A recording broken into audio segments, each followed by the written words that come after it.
This is the first conference that we've been to. My wife and I have been listening to a lot of your teachings for a year or 2 years now.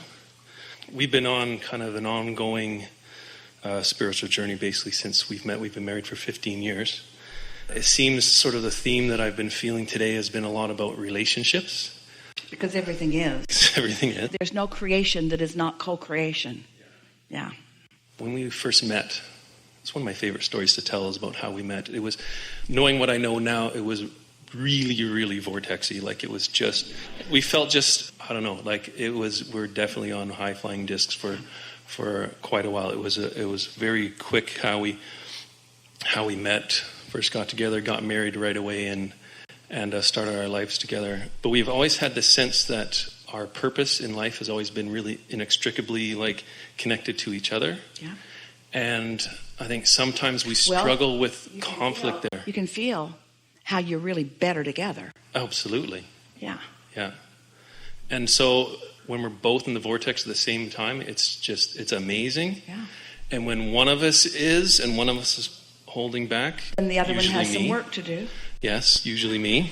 Well, we have a question for you. So when you're both in the receptive mode, it goes along swimmingly. When one or the other of you isn't, then not so good. And are you saying that you're usually the one who isn't? Because when you really are in alignment, you're not in somebody else's business about whether they are or not. That's the thing about this co-creating, is that it's lovely when you stand as examples. When somebody's looking at you and you're tuned in, tapped in, turned on, then you're easy to look at and it's beneficial. But if that person is making you responsible to always be that way, so that when I look at you, then I get what I need from you, then that's conditional. And that is trepidatious, because to hold somebody else responsible for your connection to your inner being, there's no control at all in that. You can only find control in your own relationship with your own inner being, and you have to let everybody else off the hook and be irrelevant to your alignment. But that's really difficult in a marriage relationship. Why? You made your relationship with your mate more important than your relationship with your inner being. Dun, dun, dun. And we see why you would do that, because your mate is right there in all that physicality, and your inner being is subtle. You have to tune to your inner being, where you can be in the room with somebody who's in a bad mood and still be together, but you can't be with your inner being if you're in a bad mood. And so we get it, why the physicality makes it feel maybe more sought after, but it's not a very good choice. We want to hear from you, because we really want to hash this out in a way that you can figure out how you can feel good anyway. It's a sort of two-edged sword when you say, oh, we found each other, and oh, we are so happy now that we found each other, but oh, sometimes we do things that bother each other. Would you rather be together or not be together? Oh, together, but together and not bugging each other. And we say, just fan the flames of the positive aspects of it and take your attention away from the other. But most of all, don't let your relationship with anyone be more important than the satisfaction factor that you're seeking by finding the point of view that your inner being finds. Maybe this will help.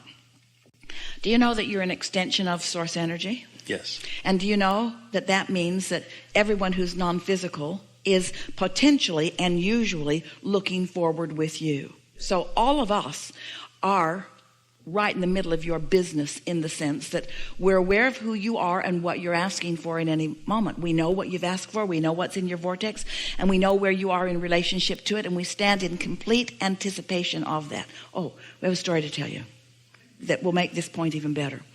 One day, Esther and friends had been together in California for a few days. Esther and her children and their children and friends and their children, and they'd been having a wonderful few days together, a lot of fun together. And there were 3 children in the mix who are all not really steeped in this so much as aware that their parents are, and them sort of doing it naturally and wishing their parents could do it better. So now the party's over. Everyone's left except Esther and one friend, and they're having lunch one day. And Esther is savoring the memory of these delicious times. And she's focused on these 3 kids who are so bright and so clear and so pure and so tuned into source energy and so fresh and new in their life and have so much before them. So much is going to unfold. And she is saying, I feel so fortunate that I get to watch these kids in their expansion, in their coming to know things, in their alignment and in their not alignment, in their process. And Esther's friend said to her, ooh, that must be how our inner beings feel about us. And then they sat there with goosebumps all over them and tears running down their face into the fish dinner they were eating. Esther does not ever remember a more impactful statement. And the reason that we want to give it to you is because we want you to feel how involved and interested and in love with you and yours and your life your inner being is. So with all of that coming forward into your moment in time, if you could just first of all comprehend that that's happening and often feel it so that you feel the magic of it. And that's what happened when the 2 of you met. That's what happened when you were falling in love with each other. That's what happened when you instantaneously fell in love with each other. That's why that love at first sight, in other words, you would put each other in your vortex, and when for whatever reason you were in the receiving mode and you found each other, you both knew it. You both knew it in that emphatic way because everyone that is non-physical knew it too. And for whatever reason you were both in the receiving mode, so you knew it too. So you both got to feel what your inner being feels, you see. If we were standing in your physical shoes, that would be our quest in our physical life. I want to feel like my inner being feels about this and about this and about this and about this. And so maybe your wife's in a bad mood. Don't relate to her. Don't empathize with that. Don't try to get to the bottom of that. Don't try to fix that, because every second you spend trying to figure out what's going on there is a seconds that you'll spend losing your connection from what really matters, and the less you'll have to give to her, and other way around. That's the best that we can say it. How do I get there while... I mean, it's obviously the other way around. When it's easy, it's easy. What we want you to realize is what you're about to tell us that we've cut you off from is that that's a very conditional love. In other words, it's easy when everything's going good, when you're just observing the condition that's going well and you're feeling good because you've observed the condition. That's fine. We get why you want to do that. We want you to look for positive aspects. We just don't want you to be dependent on positive aspects. Because when you're dependent upon things conditionally being good, then you don't have any room for a step one moment. You don't have any room for expansion. You don't have any way to fulfill your reason for being. And you put unreasonable expectations on others. And you let them put unreasonable expectations on you. Feel how good it would feel if you really, really messed up on something and someone up close to you is just looking at you like...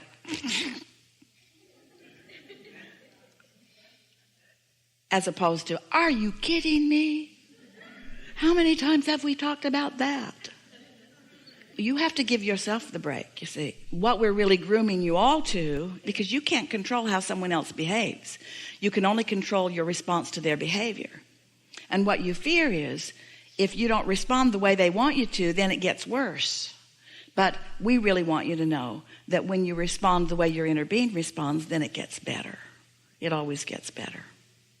I feel like I get in my way a lot. When you said I need to give myself a break, it seems that sort of rang true to me a little bit. As I need to, that inner conflict that you spoke about earlier is there for me. And I need to. We're going to ask you some very straightforward questions. Do you care more about what your wife thinks about you or about your own satisfaction factor?